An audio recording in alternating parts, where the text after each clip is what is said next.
Hello everyone, જય શ્રી કૃષ્ણ. કેમ છો બધા? ક્રિશાસ ફૂડી બ્લોગ્સમાં તમારું સ્વાગત છે ફ્રેન્ડ્સ. આજે હું તમારા માટે લઈને આવી છું tutti frutti રેસીપી. તો આપણે જે ઘરમાં તરબૂચ ખાવા માટે લાવીએ છીએ તેની બચેલી છાલમાંથી આજે આપણે tutti frutti બનાવીશું અને એ પણ બહાર મળે તેવી જ tutti frutti બનશે. તો ચાલો આપણે તેની રેસીપી જોઈએ. ફ્રેન્ડ્સ, આજે આપણે વોટરમેલનની છાલમાંથીને tutti frutti બનાવવાના છીએ. તો મેં અહીં વોટરમેલન ખાઈ લીધા પછી જે છાલ બચે છે તેને લઈ લીધી છે. તેના જેટલો રેડ કલરનો પાર્ટ તેમાં છે તે આપણે ચાકુની મદદથી હટાવી દઈએ.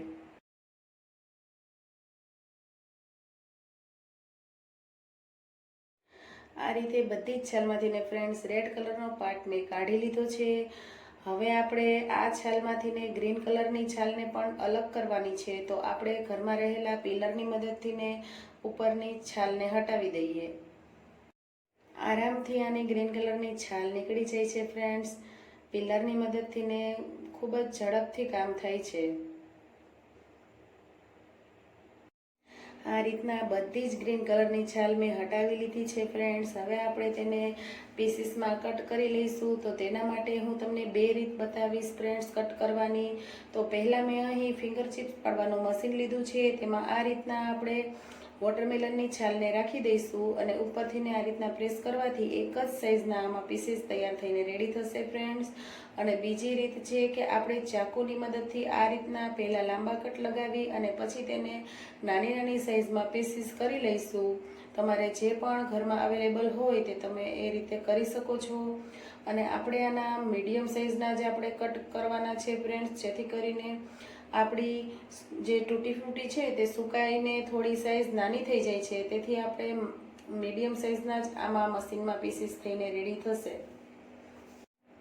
આ રીતના બધા જ પીસીસ રેડી થઈ ગયા છે. તો હવે આપણે તેને કૂક કરવાના છે. તો તેના માટે મેં અહીં એક પેનમાં 2 કપ જેટલું પાણી ગરમ થવા રાખી દીધું હતું. તેમાં આપણે આ બધા જ પીસીસને એડ કરી દઈએ અને તેને 8 થી 10 મિનિટ માટે આપણે તેને પ્લેટ ઢાંકી અને આપણે બફવા દઈશું.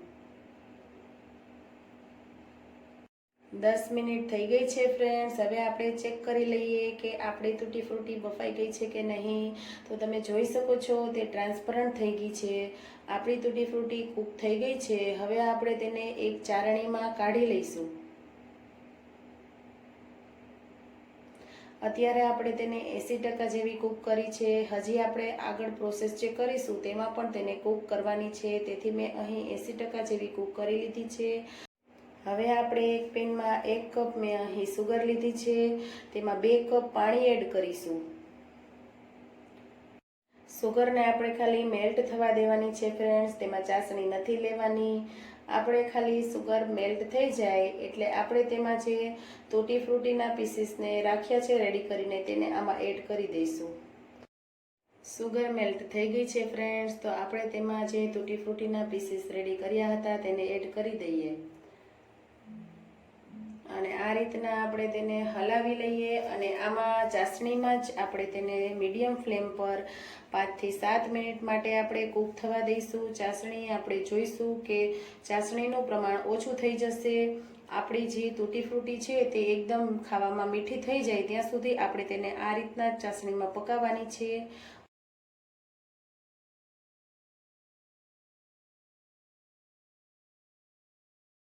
7 મિનિટ જેવું થઈ ગયું છે ફ્રેન્ડ્સ. હવે તમે જોઈ શકો છો કે આપણી tutti frutti જે છે તે ચાસણી એબ્ઝોર્બ કરી લીધી છે. ઘણી બધી ચાસણી ઓછી થઈ ગઈ છે.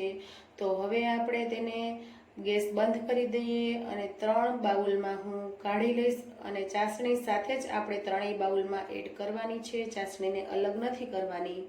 હું અહીં 3 કલરની tutti frutti બનાવી રહી છું, તેથી કરીને મેં 3 બાઉલ લીધા છે. તમારે જેટલા કલરની બનાવી હોય એટલા કલરની તમે બનાવી શકો છો ફ્રેન્ડ્સ. હવે હું આમાં વેનીલા એસેન્સ એડ કરું છું. ત્રણેયમાં વેનીલા એસેન્સ એડ કરું છું. તમે આમાં કેવડાનું એસેન્સ પણ એડ કરી શકો છો. બજારમાં મળે એ tutti fruttiમાં એ વેનીલા એસેન્સ એડ કરેલું હોય છે. અને હવે મેં અહીં એક બાઉલમાં યલો ફૂડ કલર એડ કર્યો છે અને બીજા બાઉલમાં અહીં મેં રેડ ફૂડ કલર એડ કર્યો છે. કલરનું પ્રમાણ મેં થોડું વધારે પડતું રાખ્યું છે, જેથી કરીને આપણી tutti fruttiનો કલર ખૂબ જ સરસ આવે.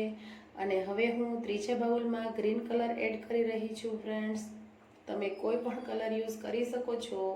હવે આપણે આને પૂરી ઓવરનાઇટ માટે હું ફ્રીજમાં રાખી દઈશ, જેથી કરીને તેમાં ચાસણી સરસ રીતે ચડી જાય અને કલર પણ ખૂબ જ સરસ આવી જશે। ઓવરનાઇટ માટે મેં તૂટી ફ્રૂટીને ફ્રીજમાં રાખી હતી। હવે તમે જોઈ શકો છો કે આમાં ચાસણીનું પ્રમાણ કેટલું બધું ઓછું થઈ ગયું છે। હવે આપણે આ રીતના ચારણી લઈ અને તેમાં આપણે તૂટી ફ્રૂટીને કાઢી લઈશું, જેથી કરીને તેની ચાસણી જેટલી હોય તેટલી અલગ થઈ જાય।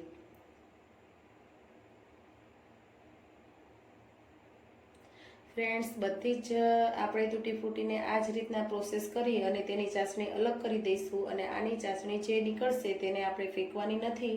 તેની તમે કોઈ પણ બીજી વાનગી બનાવી શકો છો, તેમાંથીને તમે કોઈ પણ ઠંડુ કોલ્ડ ડ્રિંક્સ બનાવી શકો છો। બાળકો માટે આમાંથી તમે કલરફુલ કેન્ડી પણ બનાવી શકો છો ફ્રેન્ડ્સ। તો આપણે આનો યુઝ કરી લઈશું, ફેંકવાની નથી। હવે આ જ રીતના મેં બધી જ તૂટી ફ્રૂટીને કાઢી લીધી છે અને તેમાંથી ચાસણી અલગ કરી લીધી છે।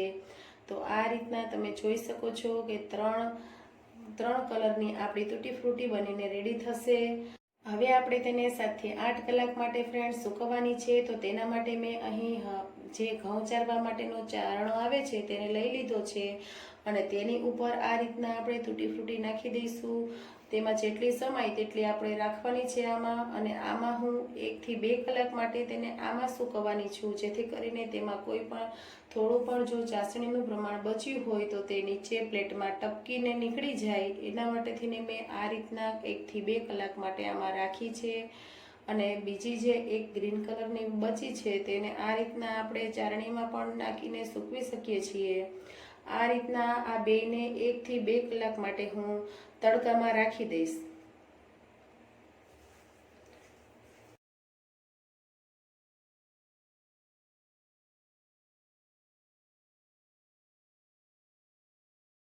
બે કલાક પછી ફ્રેન્ડ્સ મેં તૂટી ફ્રૂટીને એક પ્લાસ્ટિક બેગ પાથરી છે, તેમાં મેં આ રીતના અલગ અલગ પોળી કરીને સૂકવી દીધી છે। હવે તેને મેં ફેન નીચે રાખી છે। ફેન નીચે 5 થી 6 કલાક આપણે તેને સૂકવી લઈશું અને એકદમ ફ્રેન્ડ્સ બજારમાં મળે તેવી જ તૂટી ફ્રૂટી આપણી બનીને રેડી થઈ ગઈ છે। તમે જોઈ શકો છો કે કેવી સરસ બની છે। તેમાં મોઇશ્ચરનું પ્રમાણ બિલકુલ નથી, ત્યાં સુધી આપણે સૂકવવાની છે। 5 થી 6 કલાક સૂકવ્યા પછી પણ જો તમને લાગે કે આમાં થોડું મોઇશ્ચરનું પ્રમાણ છે તો તમે હજી પણ તેને સૂકવી શકો છો ફ્રેન્ડ્સ। એકદમ સોફ્ટ ખાવામાં બની છે અને ટેસ્ટમાં પણ ખૂબ જ સરસ બની છે। બજારમાં મળે તેવી જ તૂટી ફ્રૂટી બની છે। તો હવેથી ને ફ્રેન્ડ્સ તમે તરબૂચ ખાઈને તેની છાલને ફેંકતા નહીં, તેનો આ રીતના તમે યુઝ કરી શકો છો।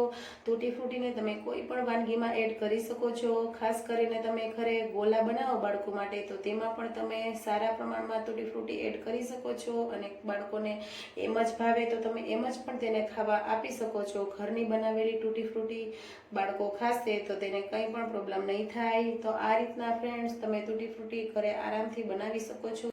મારી રેસીપી જો તમને પસંદ આવી હોય તો ફ્રેન્ડ્સ મારી ચેનલને લાઇક, શેર એન્ડ સબસ્ક્રાઈબ કરજો। ફરી મળીશું એક નવા વિડીયો સાથે।